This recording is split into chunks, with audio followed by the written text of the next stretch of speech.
সিসিটিভিতে যদি দেখা যায় তাহলে বুঝতে পারা যাবে কী উদ্দেশ্য নিয়ে করেছে।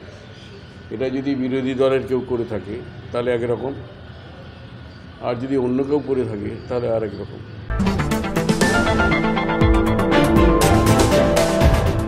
টিএমসির নেতা মন্ত্রীরা অভিযোগ লাগাচ্ছেন যে বিরোধীরা এটা করেছে, বিরোধী করলে সবই ব্যানার হোর্ডিং ছেড়ে দেবে। আর বিরোধীর কি আছে, আপনাদের তো নিজের মধ্যেই লড়াই আছে, নিজে লড়াইতেই শেষ হয়ে যাবে।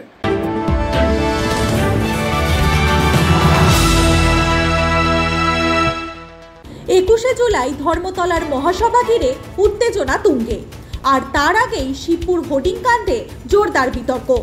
ফরশোর রোড ও জগৎ ব্যানার্জি রোডে মুখ্যমন্ত্রীর ছবি দেওয়া হোর্ডিং কে বা কারা ব্লেড দিয়ে ছিঁড়ে দিল, এই ঘটনার পরই তৃণমূল নেতৃত্ব ছুটলেন থানায়। দায়ের হলো অভিযোগ। মন্ত্রী অরূপ রায় সরাসরি আঙুল তুললেন বিজেপি ও সিপিএম এর দিকে, কিন্তু কটাক্ষ ছাড়ছে না বিজেপিও। উমেশ রায় বলছেন, যেখানে রাজীব বন্দ্যোপাধ্যায়ের নাম সেখানেই কাটা হোর্ডিং, আর অরূপ রায়ের নাম থাকা পোস্টার অক্ষত।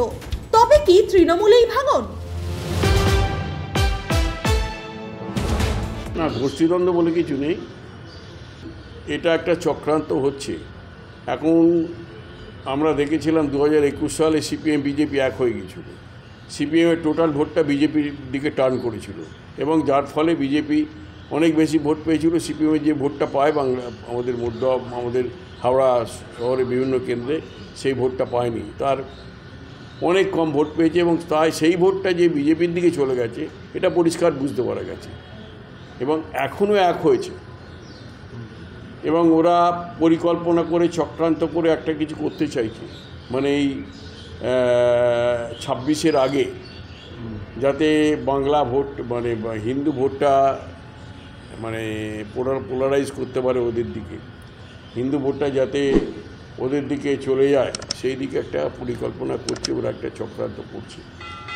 এবং সেই সঙ্গে আমাদের পোস্টার ছিঁড়ে দেওয়া, আমাদের হোর্ডিং ছিঁড়ে দেওয়া, ব্যানার ছিঁড়ে দেওয়া, এই ধরনের সিসিটিভিতে যদি দেখা যায় তাহলে বুঝতে পারা যাবে কী উদ্দেশ্য নিয়ে করেছে।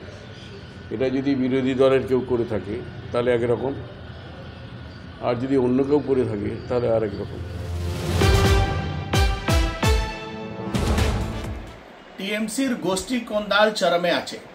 আজকে দক্ষিণ হাওড়া যেভাবে কাজীপাড়ার মোড়ের পাশে টিএমসির ব্যানার হোর্ডিং ছিঁড়ে দেওয়া হয়েছে, সেটা বেছে বেছে রাজীব ব্যানার্জি, সুজয় চক্রবর্তীর নামে ব্যানারগুলোকে ছেড়ে দেওয়া হয়েছে।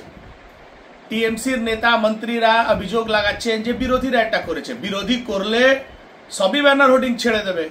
আর বিরোধীর কি আছে, আপনাদের তো নিজের মধ্যেই লড়াই আছে, নিজে লড়াইতেই শেষ হয়ে যাবে। একজন বড় নেতা টিএমসি ছেড়ে অন্য দলে গিয়েছিলেন, আবার উনি ফিরেছেন, ওনাকে ক্যামেক স্ট্রিট থেকে হাওড়া এস্টাবলিশ করার প্ল্যান চলছে, সেটা টিএমসির হাওড়ার নেতারা মানতে পারছে না। সে নিজের গোষ্ঠী কোন্দালকে বিরোধীদের মাথায় কেন তুলে দিচ্ছেন? টিএমসি কে শেষ করার জন্য টিএমসি নিজেই পর্যাপ্ত আছে, বিরোধীদের প্রয়োজন পড়বে না। যেভাবে এই গোষ্ঠী দ্বন্দ্ব চরমে আছে, রোজ গুলি চলছে, রোজ মার্ডার হচ্ছে, সেটা টিএমসির শেষের দিকে নিয়ে যাচ্ছে। বিরোধীদের নামে এই কুৎসা করাটা টিএমসির হাওড়া নেতাদেরকে বন্ধ করতে হবে।